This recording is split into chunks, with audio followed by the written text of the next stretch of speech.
Folks, Name that song. folks, welcome to the Jake Feinberg Show, and we are here in Sacapus, Oregon, and joined today by part of the lineage of the Merry Pranksters, an artist and a creator in his own way, in his own right. Simon Babbs, welcome to the Jake Feinberg Show. Thanks, Jake. Thanks for having me on your Feinberg show. It's not fake book. It's Facebook, and we're going live. Keep the not Crapberg either. This is Feinberg. Yeah, I wanted you to talk. Not find, but fine. We're filming a movie, but let me ask you a question. I want you to talk to the audience about the kind of games that you and Zane would create for the rest of the kids on the farm. I know the summers were grueling here.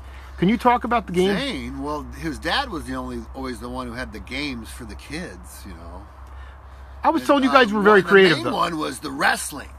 Talk about that. Oh, that was real fun because I didn't wrestle. I was a basketball player. So, Zane loved, pinning me. And even to this day, we'll still get into it. Of course, I don't know any wrestling moves, but you know what? I know how to grab someone by the balls and twist it. You know what I mean? Of course, he knows the defense for that. I didn't take that into fact. Well, but when Justin Kreutzmann and Sunshine were up there, what were you doing to entertain them? Because the adults did their own thing. Oh yeah, it was always we'd play volleyball. Sports was always a big thing. Certain times we had the volleyball out front. The barn. We'd always play volleyball. The basketball court in the bus barn was cool. Once that was finally, I remember when they finally got built, the bus barn. Oh boy, it was a glorious moment. Not for the bus. Who gives a shit? We didn't even put the bus in there. It was a indoor basketball court. Then we could play basketball, and it was a light, late night. Otherwise, the old court was just, out in the gravel. Wasn't even much of a thing. I think over there by the cookhouse, that was kind of where it was. Uneven, not a real, kind of dangerous, different levels of concrete and stuff, This was a full indoor court, half court at least. Way better, that, and then always the softball games, So your dad had a wiffle ball field in the backyard, or like Keezy did. Oh, we did, yeah. Everyone played baseball, when you're a kid, softball, but Keezy always had the parties where it was like, once a week or something. Every weekend we always went over there. It was the big party, and it was, we were doing the kids. He always had something for the kids, volleyball, basketball, softball, but like the softball, even the volleyball, even they would play too. It wasn't like we went over there. We were all playing. It wasn't just the kids. It was Keezy, my dad, teams, boom, playing. And whenever kid wanted to play, who was good enough, And then one time we did the old hay maze upstairs at the farm. Made the bales of hay. Zane and the Jed and those guys did it. The older kids, Kit and then, I think maybe it was the hay bales and then, the rubber band gun fights, Let me ask you, you played basketball because your dad played ball? And were you good at it? Or you guys were different kind of players? Your dad played against Oscar Robertson. Sure, yeah. But I'm saying, what kind of play? He was more of a I guess, a swing player. But what were you good at? Well, I was probably like a. You and Zane were wrestling on the court, I'm sure. Loose ball fouls. Zane was old. See, when I was in 5th grade, we did the outdoor school camp out, Camp Lane, for a week. And you went there and you had your camp counselors who were the juniors and seniors at the high school. And Zane was my camp counselor. See, he's a little bit older than me. He wasn't, my age. So, of course, then there was the girl across the street from Zane, the Chambers girl. She was one of the girl counselors, and she had to always come over and give us a kiss goodnight. And we were rolling up moss with notebook paper, like this big, and smoking it. This big tubes. Yeah, no, I love it. We're having a ball here. Oh, it was fun, So Zane was always like the older brother that, one day but you were getting do something cool for me, but then the next day might beat the shit out of me, you know what I mean? So it wasn't like, we were buddies or we hung out. A lot of times we'd go over to the farm to play, especially when I was younger, And then and the big boys, they'd have a fort. They'd go somewhere. They would be gone. Where the hell are they? We didn't know where they were hiding out in the swamp. They had a little secret room in the old. You're talking about the wise men, the elder statesmen. No, like Zane and his buddies. Oh, I didn't realize. So he was really older than you. Yeah, he was. I was in 5th grade. He's a senior in high school. That's wow. 5 or 6 years older than me. I dig. So like when I was a younger kid, we'd go over to the farm, and for the weekly party or whatever it was, and they and the older teenage boys, they would ditch us. They didn't want us small kids, hanging around. We were like 5 or 6, they're 12 or 13, they'd go hide out, do something else cool. They'd ditch us, whatever they're into, Wasn't one of those young little, nobody's hanging around with them because they were up to cool stuff, and we wouldn't know what it was, they were probably just smoking weed, Well, no, of course they were. Later on, I worked in the 90s, grew up, after college and stuff. I worked a lot with Zane, we did a lot of stuff together, Was there kind of like a seminal thing that brought you guys together when like the age difference disappeared? Well, we worked at Intrepid Trips, I started working with his dad. Talk about you're talking to a worldwide audience here, Simon. What's Intrepid Trips? Well, it was the old Pranksters, film and video production company from, that started back in the 60s, and the first 64 bus trip when they started filming stuff, right from the get-go, and they always had all the film and everything, and always wanted to make the movie, but nobody ever could, I remember one time about 91 or 2 or 3, it was 93, because the same time we were doing the Twister, I played Elvis in that, and we were down in some George Zaloom wanted to make the movie, the old bus trip movie. I can do it. He just got done making the making of Apocalypse Now, Hearts of Darkness, which was the wife of Coppola had filmed all the making of the movie in 16mm stuff, and then all that went into the garage for like 30 years, and so he got all that. He made Hearts of Darkness, the movie with that George Zaloom. And so now he was going to do the bus movie. He could do it, and boy, just so I had to drive the van down to L.A. full of all the film and everything, And we left from San Jose, I remember that. But Intrepid... The bus was there. I think we were doing the Twister or something down there. And I had the van, we loaded all the stuff up, and then the van down to Warner Brothers and back, What were we talking about? What I wanted to ask you about was just the idea of Intrepid Trips, and I guess also your vision for the vision for the future. Well, once the 90s came out and all the Avid, the computer editing stuff, if we get one of these computer editors, we can do this. Sure. Because it was all problem. What was the film? What kind of condition was it in when you got it? The film, well, it was in great shape. The original, there was a bunch of work prints made, so all the actual cutting of the film and trying to make the movie was all done with work print, so the original film was in fine shape. So, God, where to begin, Well, what was your major contribution in your mind? Because it was a team effort. I transferred all the film, the 16mm. I digitized it. I had the 16mm telesign, projector set up. Bell and Howe is a special projector. You put the film on it. It runs at a certain speed, certain shutter. And it transferred the film to digital. Like beta. We transferred everything to beta cam SP at the time. 90s broadcast quality. 720 by 480. What about the like the way the film flowed? Did you have a creative involvement in that as well? Oh yeah, we did the editing, all the audio, I had the Speed Razor set up, Perception hardware, on a PC. I'd edit like the WikiUp scene. We took all the footage from WikiUp. I'd take all that and I'd edit it together in sequence, and then I'd try to find all the reel-to-reel audio tapes, put those and sync up the sound as good as I can. So I'd give Keezy like an hour WikiUp of footage, and he'd edit that down like 10, 15 minutes, whatever you cut it to whatever he wanted it to be, And the hardest part about the whole thing is, nobody ever made the movie because the sound never synced up with the film. Exactly. They were running the reel-to-reels off the generator off the back, and they were the old kind of reel-to-reels. They weren't any kind of a sync, so the generator was crystal sync. It would speed up and slow down, so the frequency would speed up and slow down with it, and the reel-to-reel player would speed up and slow down, and then they had the camera was, who knows it might speed up and slow down a little bit too. I don't think they had a crystal sync motor on that. They had the Aries with I believe they had a 24 frame per second motor, but it was a sync pulse. You got to run a sync pulse to one of the channels,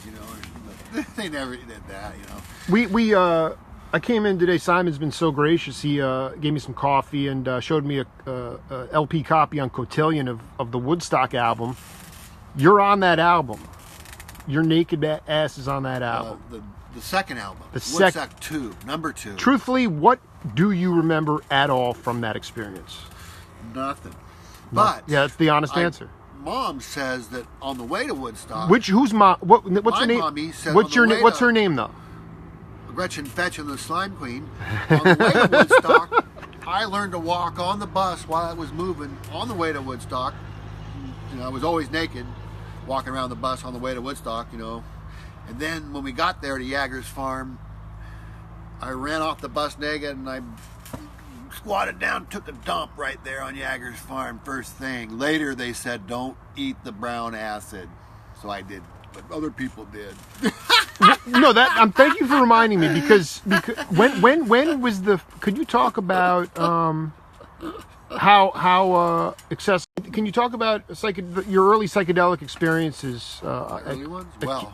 How early and seminal trip? Mama always says alligator have big teeth because when she was pregnant with me, she dosed a lot, she says. Mama says, when she was pregnant with me. So that's all I remember, Mama says. That's from The Waterboy with Adam Sandler as a football player. Remember that? Number 9. What was the... Don't be 9. When did you have your first psychedelic experience? I don't know. I'm not sure what a psychedelic experience is. You know, I've heard people say they see things or tracers or things. Well, the first time you ingested, mushrooms or acid. Well, my mama says she took it when she was pregnant with me. Right. So it was in gestation. It was in gestation. Does that count? A lot of I have 2 young daughters at home, and respect is a big theme in our house. And I just wanted you to talk to the audience about why you respect your father. Well, it was a military upbringing, he was a military man, you know what I mean? Corps, so here's how he taught. I learned rock and roll at a very young age, of course, you know what I mean? It was a strict regime. You get up, there was always something to do, and you damn well better do it. And so the rocking and rolling was just that thing. We had to go out, with the property we bought didn't know, but it was an old mill property by the creek, and where the mill was, well, that's where we're going to put our garden. Of course, there's all the rocks everywhere. So we spent years picking up the rocks, putting them in the trailer, and then moving them over and putting them in the driveway. So it was pick up the rocks or your heads will roll. So you're saying, but I mean that's not respect. That's just being a drill sergeant. I'm talking about respect. Like, why do you respect Ken Babbs? Well, everybody loves their parents, you'd hope, and you'd think. I mean, a normal upbringing, American kind of thing. If you don't love your parents, then what do? You don't want love them. There's always some of those. That might be considered a mental illness. No, so. I'm just talking about specific things that you always respect. I mean, like I said, respect is in my house. Sure. We're constantly going over it. Yeah, well, I brought up the Marine Corps thing. I respect that, being in the Marine Corps, So there you go. How's that for respect? Well, I mean, respect the Corps, Or then what do you got left besides that? Well, Vietnam was... No respect for the Corps, and there's no... what's the outer like? If the Corps is bad to the Corps, then what? When did you get to hang with Jerry Garcia? Hang with Jerry? One time when I was a little kid, I was 6 or 7 over there at Fort Mudge, it was Christmas Eve I think it was, in the middle of the night, midnight or whatever, when us kids are in bed, and all of a sudden, wake up, Santa's here, and it's my dad and Keezy and just somebody dressed up with Santa, has a big beard, and we're like, yeah, right, that's Jerry, that's not a Santa. That was it.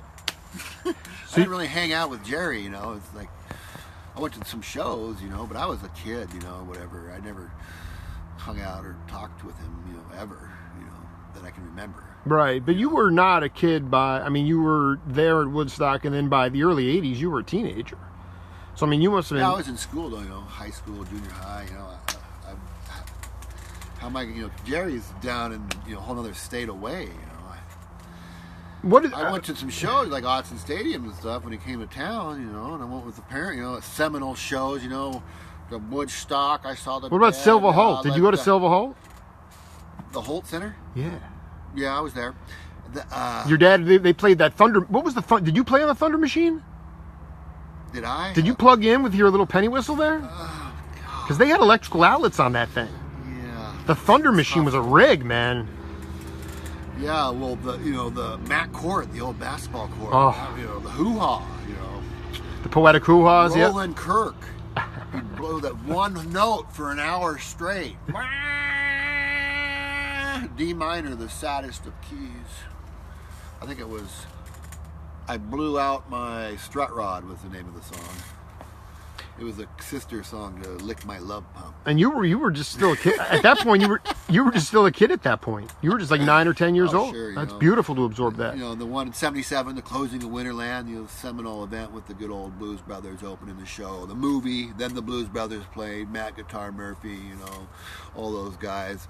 And then the New Riders, and then at midnight, Bill Graham riding the joint down from the first time of the appearance of the joint at midnight, dressed as Father Time from the cable to the stage. And I was down on the floor, the wood floor. It was like an old basketball court. And he was throwing out stuff, and I'm like, what's that? And I pick it up, and I look, I'm thinking maybe it's candy, it's just a joint. Were you, could you talk about just... Ross says I was the only kid that stayed up all night for the whole show, and then they served breakfast at 6 a.m. after the Dead came out at midnight. That's so funny you brought up the blues. Well, backstage, it was Bill Graham walking around. Don't drink the wine. Someone toast the wine. Don't drink it. That was a gig they had the Thunder Machine at, and they played it a lot during the drums in the space. And that whole show was broadcast live, kind of like at the moment over the KEQ or one of those San Francisco TV stations. And so it was an all-night live broadcast, and they even get the DVD now, the new closing of Winterland. I don't know what they call it, 77, December 31st, there's a DVD, a whole box set. It even has a lot of that stuff. Someone gave me the number 3 with the bonus stuff, like the stuff from the Thunder Machine and Keezy Bad. They had a backstage booth where they would interview people during the set breaks, Sure. No, well, I mean... I don't remember much of it, but it's fun watching the video, the DVD of it, because then then I remember, it makes me remember more. Did you 12 or something. Did you enjoy roaming the floor at shows at 9 or 10? I mean, because Sunshine would it was such a loose atmosphere. She said she'd just be on the floor, and she loved that scene. She didn't really love hanging backstage so much. Your comfort zone was on the floor even at that young age? Because, I mean, that's unheard of today. We roamed all over, yeah. I mean, in the Field Trip 72 movie, Sunshine Daydream, we were climbing under the stage, we're using the scaffolding under the stage as monkey bars. That's what we're playing there,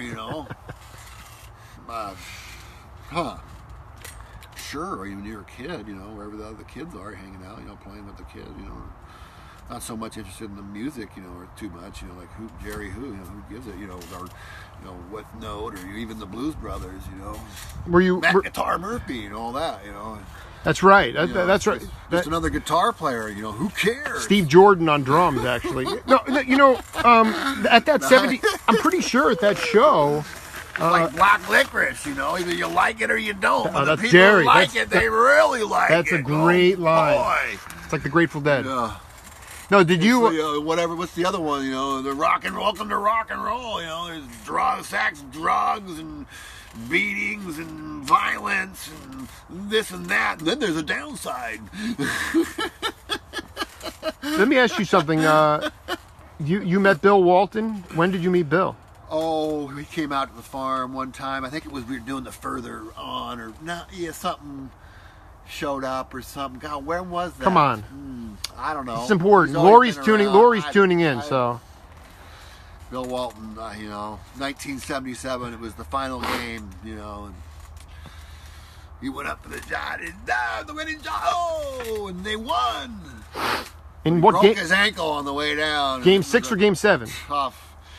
It was a tough, climb out of that one. I don't think it really never was the same after that, So He had the game-winning learned shot. broadcasting and said, Yeah, no, but I how mean, to go to shows. Remember back in '77, supposed to be Winterland. I was backstage, Bill. Oh, don't drink the wine. Don't drink the wine. Walton said that, or Graham? Walton. Because you said Graham said it. Oh, it was Walton. I met Bill Graham a few times. I remember at the Autzen shows, I think, I can't remember when the first ones were, but is that where it was? Yeah, Autzen show, the old man, that might have been like the day before, setting up or something. He's riding around on his he had like a little scooter bike, not like a real dirt bike, but a little scooter one, like a moped kind of thing, maybe. It seemed like, one of those trail 90s or something. Hodaka, maybe. The old man introduces Bill Graham. Man, I've been to his, Bill Graham Productions down there in San Francisco before, maybe after he died. Right. I had a weird dream, that night before, Bill Graham died, You want to talk about it? I don't really remember. I just remember some kind of weird dream. The dream, it was like flying through the sky. He's irreplaceable, man. He's never. Bill Guy and I were flying through the sky, kind of thing. It was weird. I didn't think much of it, until later. When I saw Mickey backstage at some show, I think it was the Bill Graham Memorial Show was at New Year's, I think it was. Kesey was there. And, how do you like your blue-eyed little, whatever he was now, Dr. Death? What, not the Grim Reaper, but Dr. Death, from the Avengers. I just saw that one. The superheroes. Oh man, that was it. Yeah, I remember that one climbing up the stairs at Oakland, the Coliseum, I believe it was. It seemed like it took forever climbing.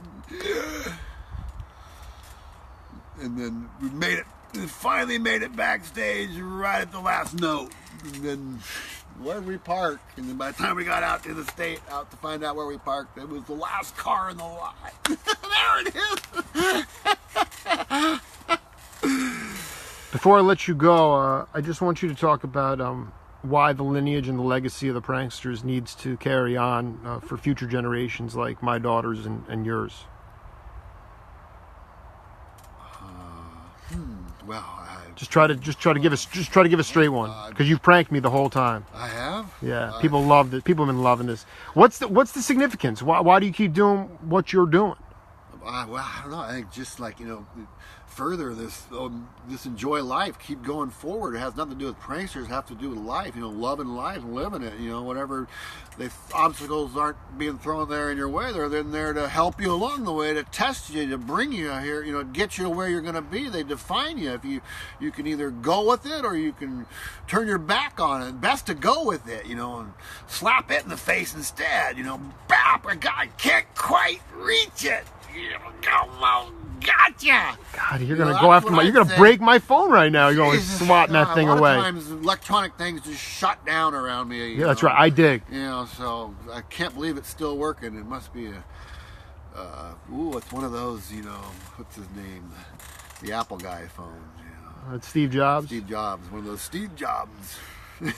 Well, this is just the beginning of the trip. Simon Babbs, continued success. Much love to you, man. Thank you for being part of the program. Thanks for being there.